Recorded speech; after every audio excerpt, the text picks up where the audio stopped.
Now, there's so many different ways of cooking mushrooms, and I'm going to show you a little bit of an unusual technique.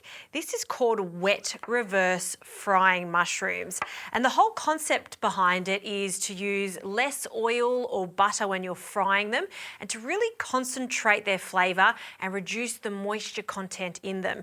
Now, it may seem counterintuitive, but what I'm going to be adding is water to release the water. Trust me, it works. So we're going to add our mushrooms. These mushrooms are cup mushrooms, so they're just slightly bigger than the button mushroom, but they're the same variety. So into a pan, no oil, and then I'm going to add some water. Now this is going to come up to the boil and eventually this water is going to evaporate. But as it's boiling with the mushrooms, it's actually releasing the moisture from the mushrooms at the same time. So no oil is required whatsoever. So I'm going to cook these down. Once most of that liquid has gone, I'm going to finish it off by seasoning them with some oyster sauce and some soy.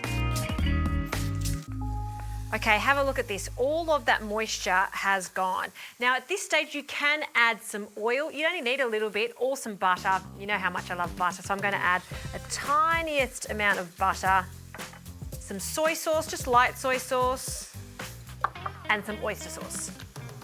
And we're just going to mix that together until they're super glossy.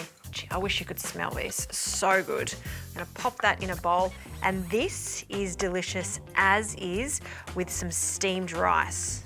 There you go. Reverse wet frying mushrooms. It works really well. Another way I like to use this is in an omelette. So if you're making a mushroom omelette, do this first, make the eggs, and then put that in the omelette. Mwah! Delicious.